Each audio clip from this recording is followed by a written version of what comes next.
sangat luar biasa yang Ulun rasakan sendiri berkaitan dengan doa. Pada saat kita berdoa berkali-kali, berpuluh kali, beratus kali, atau mungkin bahkan beribu kali dengan doa yang sama, mengharapkan bahwa doa yang sangat kita harapkan itu dikabulkan. Tapi pada saatnya doa itu belum dikabulkan, itu ada sesuatu yang membuat kita seperti setengah kecewa. Nah, kira-kira untuk menyikapinya itu seperti apa? Bahwa doa kita yang kita harapkan dikabulkan, karena memang itu sangat kita butuhkan, tapi belum dikabulkan oleh Allah misalnya. Ini ada membuat rasa kecewa. Kira-kira agar tidak kecewa, kira-kira seperti apa? Itu yang pertama. Yang kedua, ini berkaitan dengan fikih dulu. Beberapa minggu yang lalu kawan kita meninggal. Nah, kami sempat ngobrol dengan kawan-kawan muslim kita ini. Seandainya kawan kita itu atau saudara kita, kata bukan hanya yang kawan yang ada di saja, meninggal pada saat itu, beliau meninggalkan sholat beberapa hari atau beberapa minggu katakanlah. Nah, bagi kita yang hidup itu apakah ada kewajiban untuk mengganti atau mengkodok, membayar tentang sholat yang beliau tinggalkan? Kalau kira-kira harus kita bayar, caranya seperti apa? Mohon penjelasan. Terima kasih. Wassalamualaikum warahmatullahi wabarakatuh. Pertama, yaitu kita salah dalam menuntut kepada Allah Subhanahu wa ta'ala. Maka di antara adab doa yaitu tidak menuntut kepada Allah Subhanahu wa ta'ala. Bagaimana kok berdoa tapi tidak menuntut? Ya, berdoa ini permohonan saja. Permohonan saja, Gusti Allah, kalau ini perlu hal-hal seperti ini dan Engkau Maha mengetahui. Sudah, lepaskan saja. Yakin diterima oleh Allah Subhanahu wa taala dan diijabahi dengan sesuatu yang terbaik. Kita kadang pengen siang terus. Allah taala tidak mau, kan harus ada siang dan malam. Itu contohnya. Ya Allah, jangan adakan malam karena aku bekerja siang. Contoh saja ini. Panjangkanlah siang, mana bisa. Maka kita berdoa itu memanggil, bermunajat. Semanis-manisnya doa, bukan menuntut.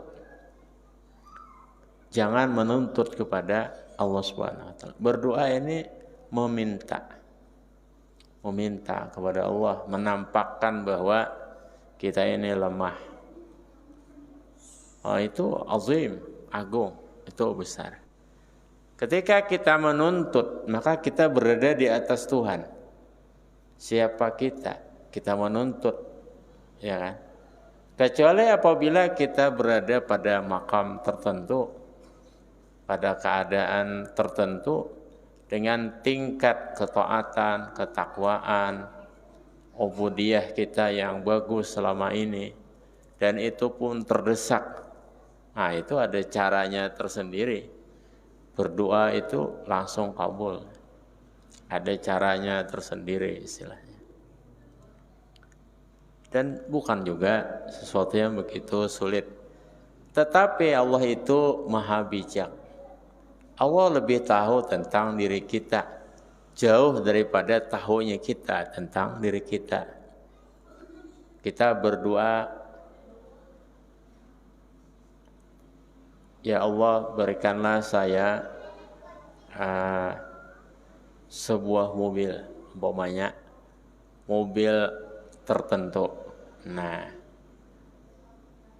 anggap saja contohnya Pajero, contoh sajalah. Maka Allah mengabulkan mobil lain, jauh dari harganya, jauh, mobil kijang saja atau apa saja istilahnya, atau mobil yang murah saja. Seakan bahwa itu tidak menunaikan hajat kita. Tetapi Allah Subhanahu wa taala punya pertimbangan lain. Kalau seperti engkau ini mobil Pajero, wah, kamu akan main ke diskotek. misalnya gitu. Maka aku kasih ya semacam agia air, contoh saja ini. Karena ini, karena itu, dengan sebenarnya sederet alasan. Allah lebih sayang kepada kita daripada kita. Ini contoh saja. Maka berdoa artinya memohon. Dan apabila menuntut, maka kita menjadi Tuhan di atas Tuhan. Nah, santai saja. Doa itu tidak mungkin tidak terkabul. Dalam sekian ayat dan hadis, ya kan? Ud'uni astajib lakum. Idza sa'alaka ibadi fa inni qarib. Doa itu tidak mungkin terkabul. Tidak mungkin tidak terkabul. Doa tidak mungkin tidak terkabul, kecuali doa yang tidak bagus maksudnya. Nah, cuman ada beberapa hal dan catatan seputar itu. Di antaranya uraian tadi, Allah lebih tahu tentang diri kita. Jadi legowo, tidak diperkenankan pun legowo, berarti disimpan permintaan kita itu di surga. Dan kita itu telah ditakdirkan berdoa, maka juga kita telah ditakdirkan diberi. Hanya seperti itu. Hidup seperti suatu mainan di tangan Tuhan. Kita telah ditakdirkan berdoa dan kita telah ditakdirkan diberi. Bagaimana itu? Apabila kita ditakdirkan berdoa, dalam Hikam Ibnu Athaillah disebut, Allah telah menakdirkan membuka pintu langit untuk doa kita. Nah, seputar itu panjang penjelasannya, adab-adab dan syarat-syarat di dalam doa. Yang kedua, mengqadha sembahyang. Ini di khilaf ulama di dalam ilmu fikih kita. Yang sepakat ulama karena hadis-hadisnya sahih adalah yaitu puasa yang tidak dikerjakan karena sakit atau tua menjelang wafat. Nah, itu sepakat ulama dibayarkan. Tapi bukan puasanya, yaitu fidyahnya. Hadisnya jelas. Hadisnya itu jelas. Tidak dipuasakan, tetapi dibayarkan 1 hari Ramadan itu 1 mud, 7/8 liter daripada makanan yang ia makan. Kalau ia makan beras siam, dari beras siam. Jadi fidyah itu beda-beda nilainya. Tidak bisa sama, ya. Dia makannya makan apa? Kalau dia makan beras bulog 10.000, maka 10.000 lah. Kalau dia makannya siam mutiara, berapa ya? Kurang tahu juga. Siam mutiara berapa sih? 15.000 atau 20.000 misalnya, ya maka nilai fidyah itu berbeda-beda. Itu aslinya, yaitu orang yang wafat, kemudian dia itu wafat, sebelum wafat itu sakit 1 tahun, 2 tahun, atau berapa waktu. Jika ada dia melewati masa Ramadan, maksudnya jika tidak ada ya tidak ada apa-apa. Maka wajib bagi ahli warisnya, sebenarnya sejak dia hidup wajib. Sejak dia hidup 1 hari tidak puasa itu boleh tidak puasa, yaitu dengan kewajiban diganti dengan fidyah. Fidyah 1 hari 1 mud. Itu mulianya Islam. Bisa saja puasa itu tidak wajib bayar fidyah, tapi orang yang seperti ini. Nah, itu yang sahih hadisnya, sahih pendapatnya. Selain daripada itu, macam-macam sudah pendapat ulama. Mau ikut silakan. Sehingga di antara pendapat ulama adalah yaitu wajib atau boleh diqadhakan puasanya. Nah, ini khilaf. Boleh saja. Nah, Artinya mau ikut pendapat itu kita qadhakan puasa. Ini bukan pula wajib, tetapi boleh. Boleh. Juga yang sahih itu selain puasa adalah haji. Itu sahih juga hadisnya. Jadi dua yang sahih pada masalah itu, puasa yang ia tinggalkan karena sakit sebelum wafat atau karena usia tua. Yang kedua, haji yang semestinya ia itu jika rumahnya 5 kali 10 dijual separuh maka cukup pergi haji, maka wajib dijualnya itu dijual rumah separuh dan daftar haji. Tetapi tidak ia lakukan sehingga wafat, maka wajib haji. Nah itu. Ini mungkin tidak pernah diperhitungkan oleh ahli waris ya kan. Rumah itu 5 kali 10, potong 2, 5 kali 5 bisa hidup enggak? Bisa hidup ya kan. Nah, wajib dijual separuh untuk pergi haji. Itu hukum di dalam Islam. Saking wajibnya haji. Nah, kalau seorang meninggal dan belum haji, dianya yang meninggal ini wajib dibadalkan haji. Badal haji ya mungkin sekarang ini mahal ya. Izin haji aja 15 juta di Saudi.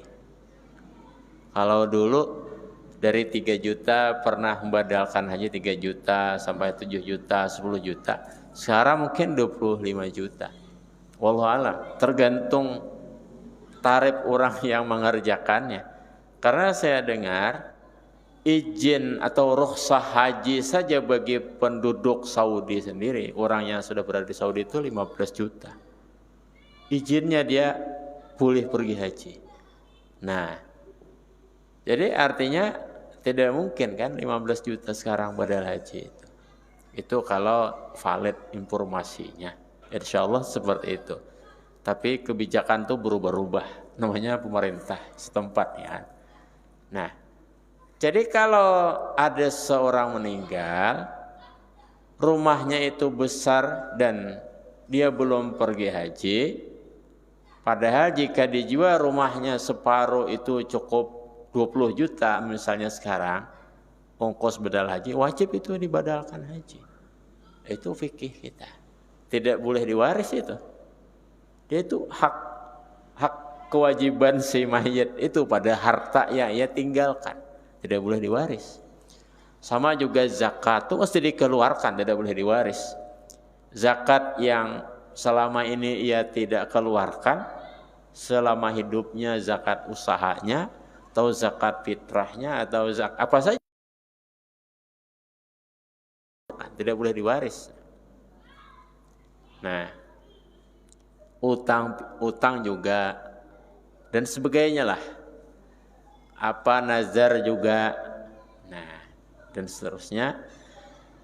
Nah, itu di luar daripada pertanyaan. Yang ditanyakan ini yaitu adalah sembahyang. Jadi kita menjelaskan yang sahih itu adalah puasa dan haji. Itu wajib dikerjakan. Adapun sembahyang, nah ini sebagian ulama wajib boleh diqadhakan, sebagian juga tidak. Ada juga sebagian mazhab Hanafi boleh dibayar dengan fidyah tadi. Nah itu dikiaskan kepada puasa. Itu ada. Sebagian Hanafi dibayarkan fidyah. 1 kali sembahyang 1 mud. 1 hari dia 6 kali dengan witir. Karena mazhab Hanafi itu. Jadi 6 mud sehari anggap saja 5,5 kilo. 1 hari.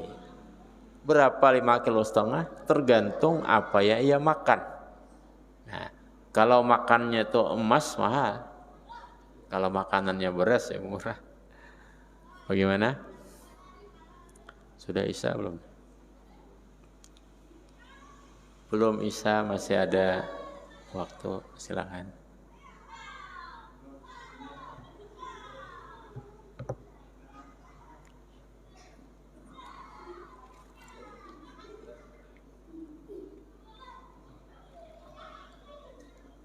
Assalamualaikum warahmatullahi wabarakatuh.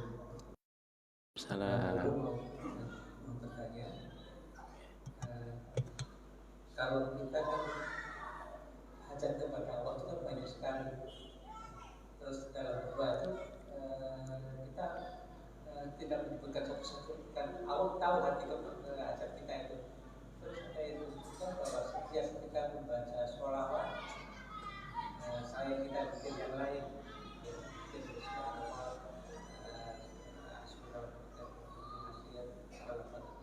kita mengamalkan juga sholawat sebanyak-banyaknya. Akhirnya menyatakan baca sholawat yang banyak itu akan mengabulkan hajat kita. Jadi kita tahu, jadi kita nggak berdoa satu, tapi kita jadi sholawat. Karena sholawat kan perintah Allah dalam Al-Quran ataupun Rasulullah sendiri kan menentukan hari Jumat itu banyak sholawat sebanyak-banyaknya. Bisakah kita hajat kita banyak sekali, terus aslinya kita sholawat sebanyak mungkin, ya Allah mengabulkan.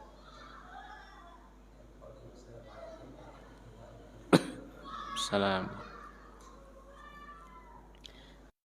Bersolawat adalah doa. Barang siapa bersolawat kepada Nabi, maka Allah Ta'ala bersolawat kepadanya. Jadi sama saja, solawat adalah doa. Tetapi selain daripada itu solawat dan zikir, kita juga ada disuruh berdoa dengan doa tertentu. Seperti sabda Nabi sallallahu alaihi, pintalah keafiatan. Itu hadis Nabi. Nabi menyuruh kita meminta afiat. Sallallahu alaihi, pintalah, bahasa kita selamatlah afiat ini. Jadi doa selamat itu perintah. Karena hadis dalam sepertinya Sunan Abu Daud atau yang lainnya, ya saya lupa juga, itu sallallahu alaihi, mintalah keselamatan. Jadi doa selamat kita ya memang perintah dari baginda Nabi. Wa ma inni as'aluka salamah fid din wa afiyah fil jasad. Afiyah. Sallallahu alaihi. Itu yang jelas hadisnya. Barangkali ada juga hadis lain. Banyak istilahnya kan. Bagaimana pasta'iz billah, itu perintah dalam Al-Quran. Disuruh kita berdoa supaya dilindungi daripada syaitan. Itu perintah Al-Quran.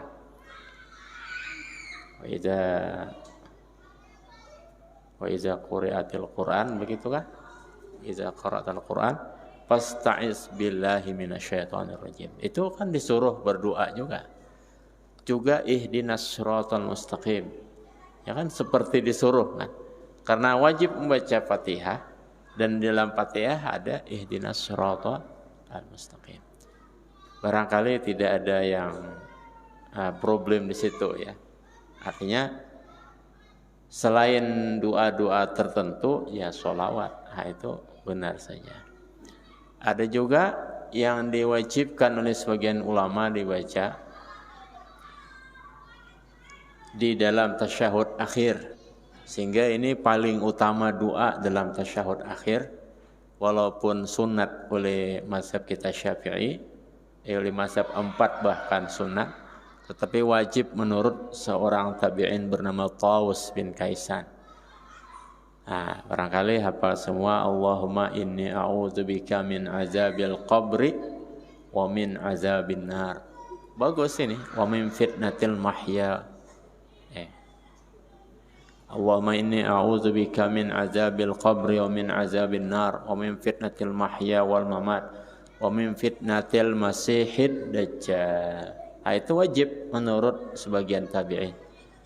Juga ada yang menambahi wa a'udzubika minal ma'sami wal maghram. Ini riwayat lain. Jadi ya Allah, aku berlindung kepadamu daripada azab kubur dan azab neraka. Masya Allah doanya ini. Orang yang mengakali doa ini dia bahagia di kuburnya. Mengakali ini paling tidak 3 kali pernah membacanya. Artinya mengakali atau ingin mengakali lah. Allahumma inni a'udzubika min azabil qabri wa min azabin nar. Ya Allah, lindungi aku dari siksa kubur dan siksa neraka. Wa a'udzubika min fitnatil mahya wal mamat. Ya Allah, aku berlindung kepadamu dari kesakitan atau fitnah hidup dan mati. Ya, mantap nih. Wa a'udzubika min fitnatil masiihid dajjal. Begitu kah? Kau berlindung kepadamu dari godaan atau ujian dajjal. Jadi yang kedua tadi berlindung dari ujian hidup dan ujian mati. Nyaman semua itu. Tidak ada hidupnya susah, yang sulit tidak ada. Karena doanya Allahumma inni a'udzubika min azabil qabri wa min azabin nar wa min fitnatil mahya wal mamat wa min fitnatil masiihid dajjal. Ada tambahan riwayat wa a'udzubika minal ma'sami wal maghram. Ini riwayat siapa ya? Dan aku berlindung kepadamu dari perbuatan dosa dan hutang. Jadi orang seperti ini akan lunas semua hutangnya. Padahal doanya singkat saja. Akan tidak ada terkait dengan hutang. Dan tidak mau istilahnya nyaman berbuat dosa. Singkat. Di sebelum salam wa a'udzubika minal ma'sam wal maghram. Ma'sam daripada isim. Aku berlindung kepadamu dari berbuat dosa. Wal maghram dan hutang. Jadi yang mana belum berhutang, dia tidak akan berhutang. Yang mana udah berhutang, dia akan lunas sebelum matinya. Itu ajaib itu. Wal hadisun sahih. Hadis sahih itu. Nah. Gimana? Barangkali cukup ya. Jadi selain doa-doa tertentu di mana kita disuruh ihdinas shiratal mustaqim, a'udzubillahi minasyaitonir rajim. Kemudian doa selamat tadi dan sebagainya, itu sholawat. Itu bujur aja udah. Alhamdulillahirabbil alamin. Allahumma shalli wa sallim wa barik ala sayyidina Muhammad wa ala alihi washabihi ajmain. Allahumma ighfir lana dzunubana wa liwalidina warhamhum kama rabbawna shighara wa limasyayikhina wa limujizina wa la sabilul wajibati alaina wa li sairil muslimina wal muslimat. Wassallallahu ala sayyidina Muhammad wa alihi wasallam. Alhamdulillah. Juga mendoakan orang tua wajib juga itu.